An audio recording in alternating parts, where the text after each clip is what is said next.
Անշարժ գույքի շուկայում Հայաստանում 2026 թվականի հունվարին նախորդ տարվա հունվարի համեմատ ընդհանուր գործարքների թվի նվազում է նկատվել։ Թվում է, թե սա անշարժ գույքի շուկայի որոշակի պասիվացման կամ սառեցման մասին է խոսում, բայց իրականում այդպես չէ։ Դա դրսևորվում է նաև անշարժ գույքի գների շարունակական աճով եւ հետեւաբար առաջանում է հարց, թե ինչով է դա բացատրվում, ինչպես կարող է դա տեղի ունենալ։ Ես առաջարկում եմ, որ մենք միասին ուսումնասիրենք մեր առաջին պատկերը, որտեղ ներկայացված են հունվարի տվյալները անշարժ գույքի շուկայում տեղի ունեցող գործարքների վերաբերյալ որոշ ինֆորմացիայով, եւ այդտեղ կտեսնենք, որ 25 թվականի հունվարին ընդհանուր գործարքների թիվը 15269 է կազմել, մինչդեռ 2026 թվականի հունվարին 13530, դա հենց այն նվազումն է, որի մասին խոսել ենք։ Բայց ամբողջ խնդիրը կանում է նրանում, որ նախ գործարքների զգալի մասը, եթե տեսակներով տարանջատելու պարագայում կտեսնենք, որ գործարքների զգալի մասը առք ու վաճառքին վերաբերող գործարքներ են, իսկ ըստ աշխարհագրության այդ գործարքների մեծ մասը տեղի ունեցել Երևանում։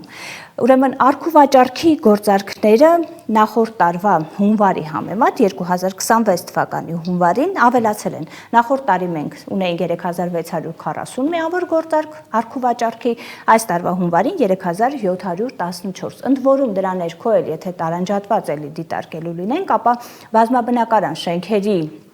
ուրեմն առք ու վաճառքը եւս այդ առք ու վաճառքի գործարքի մեջ ամենամեծ մասնաբաժինն է եւ դրա թիվը եւս նախորդ տարվա հունվարի համեմատ այս տարվա հունվարին ավելացել է։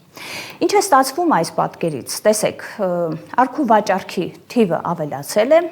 առք ու վաճառքի թիվը առավելապես ավելացել է մայրաքաղաք Երևանում, քանի որ այդ գործարքների մեծ մասը հենց Երևանում են, եւ հետեւաբար մենք այս առումով այս տեսանկյունից շուկայում պասիվացման ընդհանրապես նշույլ որևէ կերպ չենք նկատում, սառեցման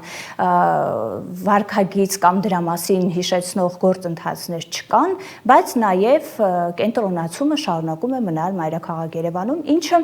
տարածքային համաչափ զարգացման համատեքստում իհարկե հակասող գործընթաց է։ Բնականաբար չեն կարող ասել, որ միայն այս ցուցանիշով կարելի է անհամաչափ զարգացման մասին խոսել, բայց բոլորին հայտնի է, որ մենք տարածքային անհամաչափ զարգացման խնդիր իսկապես ունենք եւ հետեւաբար սա այդ ուրեմն ցուցիչներից մեկն է, որ այդ կենտրոնացումը այնուամենայնիվ շարունակում է մնալ մայրաքաղաք Երևանում։ Գալով հարցին, թե ինչով է պայմանավորված այս շարունակական ակտիվ եւ աշխույժ վիճակը, ինչու է այս հարցադրումն ակտուալ, քանի որ նույն նախորդ տարվա ընթացքում մեր պարբերաբար անդրադարձերի թեմային նկատմամբ մեր անընդհատ ուշադրության համատեքստում նախ մի կողմից որոշակի թեկուզ քիչ աննշան, բայց որոշակի պասիվացում նկատվում էր նախորդ տարվա ընթացքում մի կողմից եւ իհարկե ի վերջո Երևանում հիպոթեկային վարկերի եկամտահարկի վերադարձի ծրագիրը դադարեց այլևս լինել, դադարեց ազդեցությունը իր Երևանի տարածքում եւ հետեւաբար դա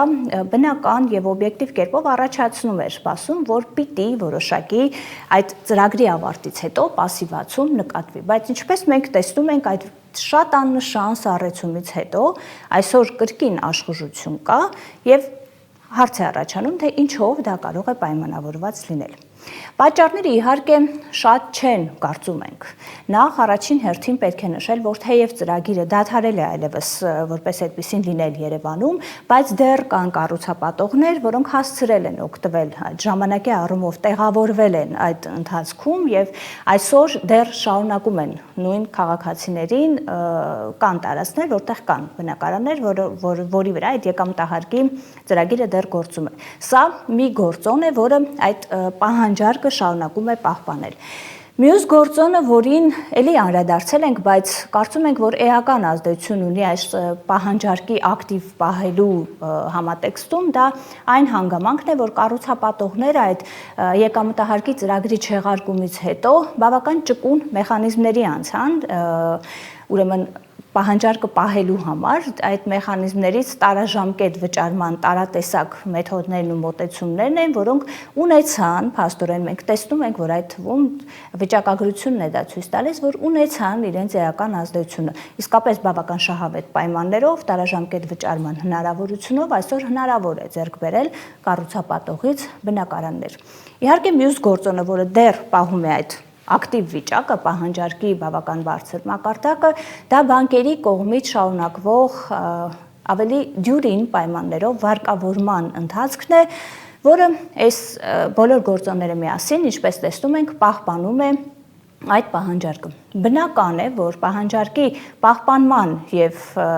ակտիվ մնալու համատեքստում եւ դրանով պայմանավորված նաեւ անշարժ գույքի գները եւս որևէ կերպ տրամաբանորեն չի լինի, որ նվազեին։ Եվ ահա մեր երկրորդ պատկերում, որը դուք տեսնում եք ձեր էկրաններին, ներկայացված են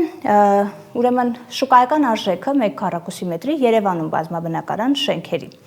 Ավելի ուշադիր ուսումնասիրման արդյունքում կտեսնեք, որ ընդամենը 3 վարչական շրջանում է, որ նախորդ տարվա հունվարի համեմատ կա որոշակի գնիչեցում։ Ու իրականում այդ գնանկումը բավական աննշան է, հետևաբար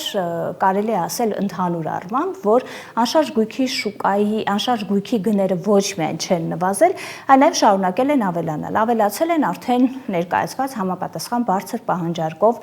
պայմանավորված։ Սա էլ ինչ վերաբերում է գներին։ Բավական հետաքրքրող է բնականաբար հանգամանքը, թե որքան կտևի սա, ինչ սպասումներ կան շուկայում եւ դրանից էլ բխող նաեւ գների հետ կապված ինչպիսի կանխատեսումներ կարելի անել։